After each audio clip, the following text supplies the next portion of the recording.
Good morning. My name is David. Welcome to week 22 of 52 churches in 52 weeks. First off, just want to say thank you to you as a viewer. Over the past several months, we've had a lot of likes, subscribes, and comments. I just want to say thanks for all the continued support, the love, and just overall positivity that everyone's been sending my way on this. Also, if you like to check out Instagram, that's got a nice rolling list of all the churches. And if you want to see about the first 52 churches in 52 weeks, there's a book, it's on Amazon, everything is below.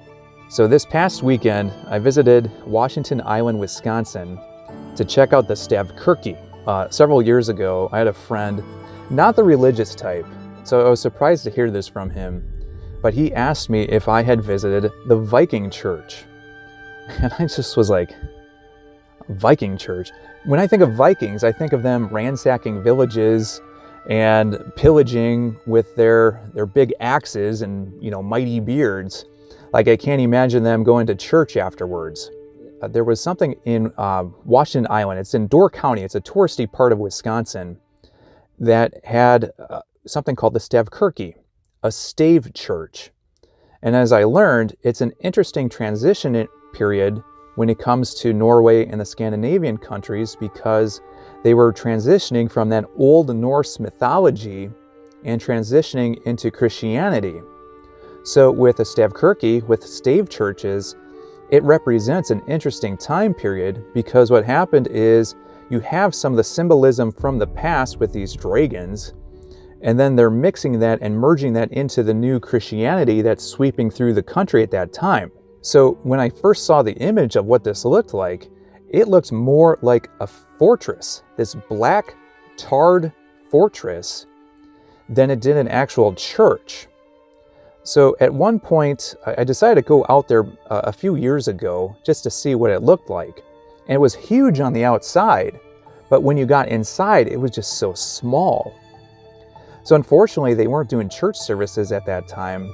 But as I've embarked on this new spiritual challenge, this new 52 churches in 52 weeks, I took a look at the Stavkirke again and learned their newest pastor had started doing church services there during the summer.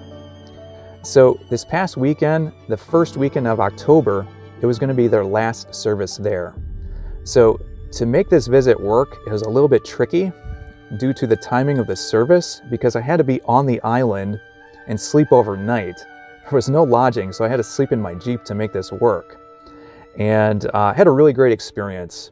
And I want to show you what it looked like, what it sounded like, and also when I first got there, I had another coincidence appear to me, and I'll share more on that in just a minute. But first, this is what it looked like inside.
So if you've watched other videos from this current 52 churches in 52 weeks, you'll know I've had some strange coincidences with Cardinal sightings appearing to me at the most curious of times. It's been interesting with the comments because I've had two sides on that.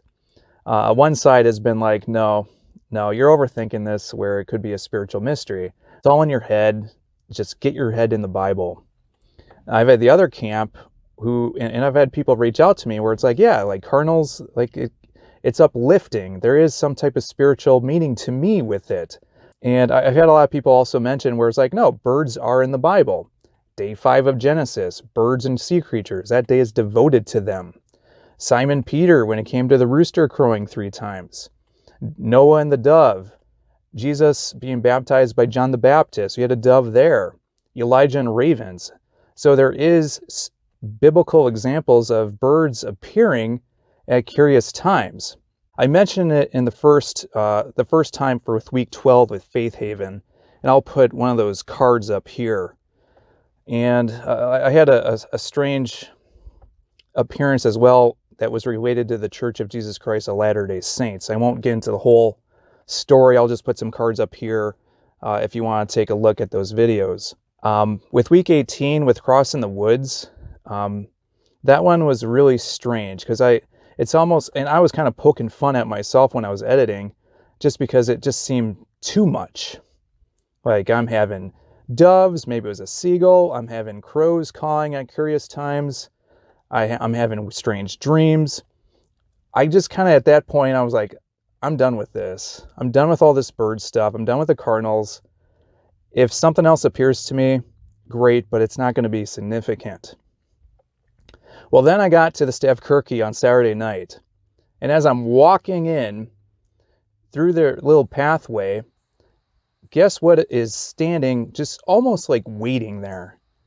A cardinal, just perched right on this bench, almost teasing me, where it's like, I was waiting for you.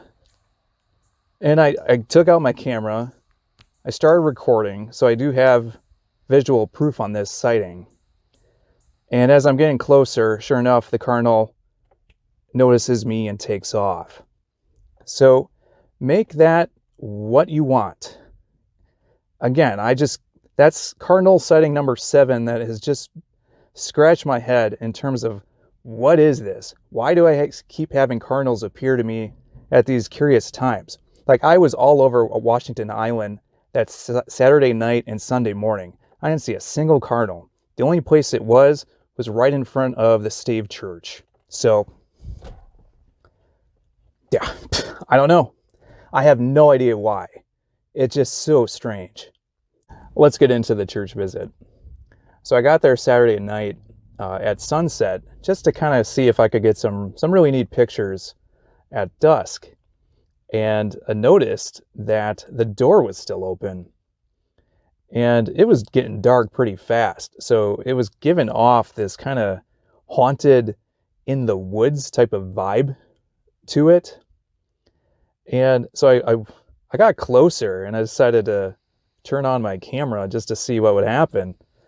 And so I walk in and I didn't know they had automatic lights on. So the sensors caught me and suddenly like the entire room just opened up and just flooded with light. So I got to see real quick just how amazing the structure was with all the wood. So Stavkirke stands for Stave Church. And what a stave is with Norwegians back and Scandinavians back 1,000 years ago, Vikings were so famous when it came to their woods and craftsmanship. Like when you think of Vikings, you often think about those boats that they would make. They just knew how to craft wood. So after the Viking Age, I want to say around the 10th century, they still believed in those old Norse paganism type of gods like Odin and Thor. And obviously they're much more popularized nowadays with all the Marvel movies. But back then, like they were kind of getting with all the Viking raids that first got them in contact for the first time with Christianity. And over the centuries, and the conversion was not overnight, this took centuries, missionaries eventually, they would try and keep talking about Christianity, and eventually what happened is Olaf the First of Norway, not Olaf from Frozen, that I know, Olaf the First of Norway, he would get, like the Christian missionaries back then were just kind of like channeling his inner Elsa, where it's just like, let it go. All the pagan gods, let it go. And Olaf the First, he got it started, but Olaf the Second of Norway, he was the first one that really kind of got the ball rolling when it came to Christianity. So when you see more of that kind of like Celtic cross, the shields, what was happening is with that Norse mythology, with those Norse gods, the new kid on the block to them was Christianity. So the stave churches just represent such an interesting transition period for Scandinavians at that time, because they started merging that Christianity into that Norse mythology, and it was almost like Christianity was taking over. So when you look at the stave churches and you see like dragon heads above that, the reason why is they were incorporating from what at that time was a Roman Catholic church. The Roman Catholic Church would have grotesques. They would have gargoyles guarding the churches to scare off demons and dark spirits.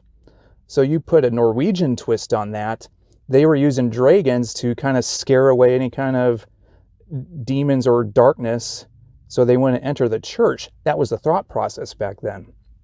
So that's why stave churches are so interesting. So with the Vikings, with the Scandinavians, again, very great and crafted when it came to wood making. They would do these stave churches using all wood. They would use all pines to post, to stake it into the ground. When you think of it like Stonehenge, a lot of vertical, a lot of horizontal structures that were being used. No nails, and I don't think even metal.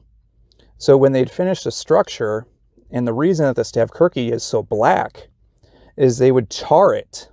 So the tar would basically, we talk about climate change, they had their whole other issues when it came to humidity and moisture, because they didn't want it to be ruining the wood. The tar would kind of help when it came to the elements in that harsh type of climate up in the north. So just really interesting just to see how Christianity played a role. Another thing that I noticed with the Stavkirke was they had like these side walkways, and it kind of got me thinking. They almost looked like a fortress where you'd have like your crossbows to thwart off anyone that may come in and try to attack. And sure enough, that's kind of what they were used for. It was almost like an armory. So they would have like their weapons out on this side walkway, and then they just go into church. So strange to think about it, but Middle Ages, medieval times, 1,000 years ago, like you had to be ready for an attack. Like nowadays, like you just never would think about that. When it came to the church service, I actually really enjoyed it. The smaller setting just created this more intimate type of atmosphere. So everyone got to know each other pretty well. And you didn't, even though it was small, you didn't feel claustrophobic just due to how high the ceiling was. So it was a traditional ELCA Lutheran type of liturgy. There was a gentleman who would play guitar, so we did 2 hymns with the guitar. And the pastor got up for a really great illustrative sermon to explain faith. And we all got candles, and I'm just using this for an example. But he showed where you just light one candle, and you spread faith, and then we would just keep, as a congregation, would just keep passing candles to each other and lighting them. So pretty soon, the entire congregation, we all had lit candles. And one thing that I liked that he pointed out was they gave us all used candles. So when he blew it out, what happened then is he explained where it's like faith can be rekindled. We did do communion, and this was unique because, again, like when it came to Stavkirke, there was no heating. We had to wear fall outfits for this. So when we got communion, they gave us this. And it was almost like communion for camping. So we got one baggie with a plastic cup for the wafer, and then another plastic cup for the grape juice. So it worked out pretty well, though it was a little bit different. I've never done communion quite like that. After service, I talked to a number of the congregation members, and everyone was really nice and welcoming. I also talked with the pastor, and he kind of mentioned some of the history when it came to the Stavkirke. From what it sounds like, two local carpenters with the pastor at the time kind of got the project started. And I guess a lot of the local community on the island helped out with the construction of it. And he even said that one gentleman specifically learned how to draw dragon heads out of wood to add to the Stavkirke.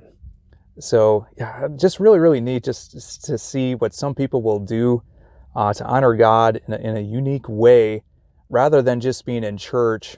How can they bring that out with their talents and their skills to kind of give some type of representation, some type of area, some type of building to help those with meditation and to worship God. Hope you enjoyed this visit to the Stavkirke in Washington Island.